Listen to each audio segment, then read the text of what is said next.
नाज़रीन इकराम, अब तक की बड़ी खबर पहिया उल्टा घूमना शुरू हो चुका। पाकिस्तान में निज़ाम इंसाफ का एक और जनाजा निकल गया। एवन फील्ड रेफरेंस में मरियम नवाज की 7 साल की सजा कलअदम करार दे दी गई। मरियम नवाज को बरी कर दिया गया। इसहाक डार की वापसी के बाद अब मरियम नवाज का तमाम तर केसेस में से बरी होना सवालिया निशान बन चुका इंसाफ फराहम करने वाले इदारों पर। ऑपरेशन रजीम चेंज का एक और वादा पूरा कर दिया गया। इस्लामाबाद हाई कोर्ट की समाअत बड़ी इम्पोर्टेंट है। इसका मुल्की सियासत पर एक बहुत गहरा असर पड़ने जा रहा है और मुकम्मल तौर पर अगर कहा जाए कि मुल्की सियासत की काया पलटने वाली है तो ये कहना भी गलत नहीं होगा। आज की वीडियो में इस केस की पूरी समाअत का अहवाल भी आपके सामने रखना है। साथ ही साथ अमेरिका ने भी पाकिस्तान में अपनी मुदाखलत करना साबित कर दी। अमेरिका ने इम्पोर्टेड हुकूमत को चीन के साथ अपने ताल्लुकात को महदूद करने का कह दिया। पाकिस्तानी वज़ीर ख़ारजा डमी बना हुआ डिक्टेशन लेता रहा। इसके ऊपर क्या अपडेट्स हैं वो भी एक एक करके आपके साथ शेयर करेंगे।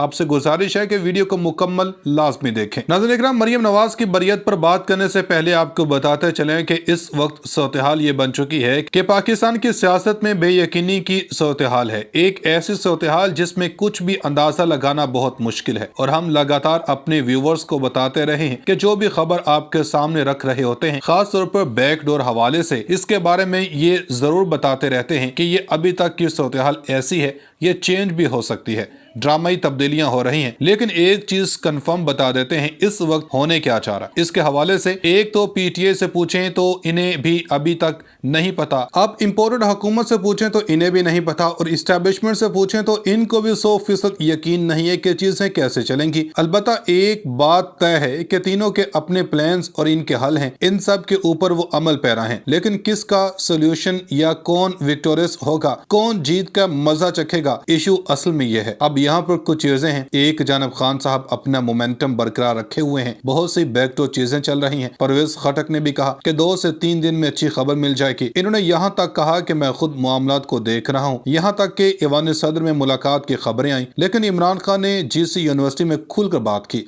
न्यूट्रल्स की बात हुई। इस बात की भी तस्दीक हो चुकी है कि इमरान खान अपने बयानियों से पीछे नहीं हट रहे। इनका पीछे हटना सियासी तौर पर किसी सूरत में बेहतर दिखाई नहीं देता। ये सारी सूरत-ए-हाल इस वक्त बन चुकी है, जबकि इम्पोर्टेड हुकूमत भी डटी हुई है। इस हकदार को क्यों लाए हैं? अगर जाने का इरादा होता तो ये आखिरी कोशिश है, मगर वो अभी जाने की नहीं सोच रहे, क्योंकि इसीलिए अब NRO2 के ऊपर काम शुरू कर दिया गया है और इसकी पहली किस्त भी जारी हो चुकी है। इसीलिए अब तक की इसे बड़ी खबर कहा जाए तो ये गलत नहीं होगा। लेकिन हर कोई ये एक्सपेक्ट कर रहा था कि ये फैसला आने वाला है, क्योंकि जब से पाकिस्तान के अंदर मफरूरों और मुजरमों की वापसी शुरू हुई है, इससे पता चल रहा है कि ऑपरेशन रजीम चेंज में NRO2 दे दिया गया है। और अब इस्लामाबाद हाई कोर्ट ने एवन फील्ड रेफरेंस में सजाओं का फैसला कलअदम करार देते हुए मुस्लिम लीग नून की नायब सदर मरियम नवाज और इनके शोहर कैप्टन रिटायर मोहम्मद सफ्दर को बरी कर दिया। नाज़रीन इकराम, इस्लामाबाद हाई कोर्ट के जस्टिस आमिर फारूक और जस्टिस मोहसिन अख्तर कियानी पर मुश्तमिल 2 रुकनी बेंच ने मरियम नवाज की जानब से एवन फील्ड रेफरेंस में सजा के खिलाफ दरखास्त पर समाअत की। समाअत के दौरान मरियम नवाज और कैप्टन रिटायर सफ्दर वुकला के साथ अदालत में पेश हुए। अदालत ने नैब प्रोसिक्यूटर से मुतादिद सवालात पूछ रखे थे, जिस पर नैब प्रोसिक्यूटर सरदार मुजफ्फर अब्बासी ने अपने दलाइल दिए, ताहम वो अदालत को मुतमिन करने में नाकाम रहे। दौरान समाअत जस्टिस आमिर फारूक ने रिमार्क्स दिए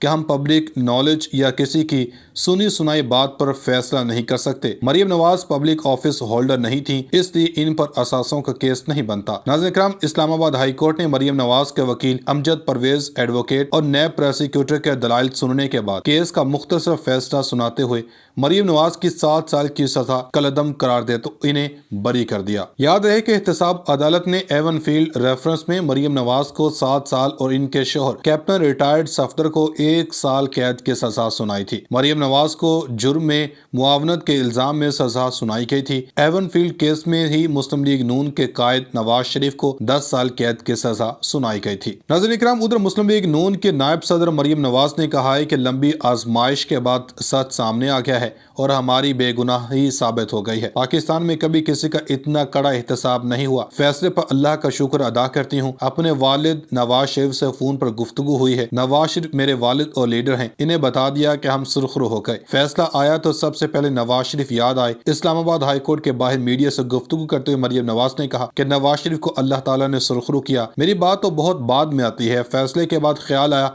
اللہ آزمائش کے بعد کامیابی دیتا ہے اور اپنے وکلا کا خاص طور پر شکریہ ادا کرتی ہوں۔ چیئرمین تحریک انصاف کو تنقید کا نشانہ بناتے ہوئے کہا کہ عمران خان کو نہیں معلوم ملک کی سلامتی سے کھیلنا کتنا خطرناک ہے۔ عمران خان کھیل کھیل میں ملک سے کھیل گیا اور لوگ تماشا دیکھتے رہے۔ قومی سلامتی اور خارجہ امور کیا یہ کھیل ہے؟ نام پوچھو تو عمران خان ABC پڑھنے لگتے ہیں۔ ناظرین اکرام، دوسری جانب پاکستان مسلم لیگ نون کے قائد اور سابق وزیر اعظم نواز شریف نے کہا ہے کہ جلد پاکستان جانا چاہتا ہوں، ایک دن ملک سے باہر رہنا بھی بھاری ہے۔ خیال رہے کہ اسلام آباد ہائی کورٹ نے ایون فیلڈ ریفرنس میں پاکستان مسلم لیگ نون کے نائب صدر مریم نواز کے سزا کالعدم قرار دے دی اور سزا کالعدم قرار دیے جانے کے بعد پاکستان مسلم لیگ نون کے قائد نے ساتھیوں سے گفتگو کرتے ہوئے کہا کہ کیس میں بریت پر مریم نواز کو مبارکباد دیتا ہوں۔ میری بیٹی کے خلاف مقدمات جھوٹے تھے، میرے اور مریم نواز کے خلاف مقدمات سیاسی تھے، مقصد سیاست سے باہر نکلنا تھا۔ انہوں نے مزید کہا کہ خدا نے جھوٹوں کو آج بے نقاب کیا۔ 2018 کے انتخابات میں حصہ لینے سے روکنے کے لیے اجلت میں سزا سنائی گئی۔ یہ چاہتے تھے میں سزا سن کر پاکستان نہ آؤں۔ بیمار بیوی کو چھوڑ کر بیٹی کے ہمراہ گرفتاری دینے پاکستان پہنچا تھا۔ ذرائع کے مطابق نواز شریف کی جلد پاکستان واپسی کا بھی امکان ہے، جس کے لیے انہوں نے اپنے ساتھیوں سے مشورے کرنا بھی شروع کر دیے ہیں۔ لیگی قائد نے کہا کہ جلد پاکستان جانا چاہتا ہوں، ایک دن باہر رہنا اب بھاری ہے۔ ناظرین کرام، اب آپ کو بتاتے ہیں کہ چین نے امریکی وزیر خارجہ کی جانب سے پاکستان کو چین سے قرضوں میں ریلیف لینے کے مشورے پر رد عمل کا اظہار کیا۔ ترجمان چینی وزارت خارجہ کے مطابق سیلابی صورتحال کے بعد سے ہی چین پاکستان کی مدد کر رہا ہے اور چین نے مشکل وقت میں پاکستان کے حقیقی دوست اور بھائی کی طرح مدد کی۔ ترجمان کا کہنا ہے کہ چین اب تک 40 کروڑ چینی یوان کی انسانی امداد پاکستان بھیج چکا ہے۔ چین کی سول سوسائٹی بھی پاکستان میں امدادی سرگرمیوں میں شامل ہے اور سیلاب متاثرین کی بحالی کے لیے پاکستان کی امداد جاری رکھیں گے۔ ترجمان چینی وزارت خارجہ کے مطابق چین اور پاکستان کے درمیان سود مند معاشی اور مالیاتی تعاون رہا ہے۔ پاکستانی عوام بھی پاک چین سود مند تعاون کو اچھی طرح جانتے ہیں۔ ترجمان نے امریکہ کو مشورہ دیا کہ پاک چین تعاون پر بلا وجہ تنقید کے بجائے امریکہ پاکستانی عوام کی حقیقی معنوں میں مدد کرے۔ خیال رہے کہ گزشتہ روز وزیر خارجہ بلاول بھٹو زرداری اور امریکی وزیر خارجہ نے ملاقات کی تھی اور امریکی وزیر خارجہ نے بریفنگ میں کہا تھا کہ ساتھیوں پر زور دیا کہ قرض ریلیف کے اہم مسائل پر چین سے بھی آپ بات کریں۔ ناظرین کرام، یہاں پر آپ کو بتاتے چلیں کہ پاکستان تحریک انصاف کو اپنے ممکنہ لانگ مارچ سے قبل ہی سندھ سے بڑی کامیابی ملنا شروع ہو چکی ہیں۔ سندھ سے بڑی سیاسی شخصیات نے PTI میں شمولیت کا اعلان کر دیا۔ تفصیلات کے مطابق سندھ سے سیاسی شخصیات نے پاکستان تحریک انصاف کے چیئرمین اور سابق وزیر اعظم عمران خان سے ملاقات کی۔ ملاقات کرنے والوں میں مخدوم فضل ممبر کور کمیٹی GDA، مخدوم محسن ممبر کور کمیٹی GDA اور مخدوم عمار، مخدوم حسنین اور شعیب خان ترین شامل تھے۔ ملاقات کے دوران پاکستان تحریک انصاف کے مرکزی سیکرٹری جنرل اسد عمر، شیب الفراز فواد حسین اور سابق گورنر سندھ عمران اسماعیل بھی موجود تھے۔ ملاقات کے دوران تمام سیاسی رہنماؤں نے PTI میں شمولیت کا اعلان کر دیا اور عمران خان کی قیادت پر مکمل اعتماد کا اظہار کیا۔ یاد رہے کہ گرینڈ ڈیموکریٹک الائنس کے رہنما مخدوم فضل ممبر نے NA 223 میں الیکشن میں حصہ لیا تھا اور 50,000 سے زائد ووٹ حاصل کیے تھے۔ اس حلقے میں پاکستان پیپلز پارٹی کے امیدوار مخدوم جمیل الزمان نے فتح حاصل کی تھی۔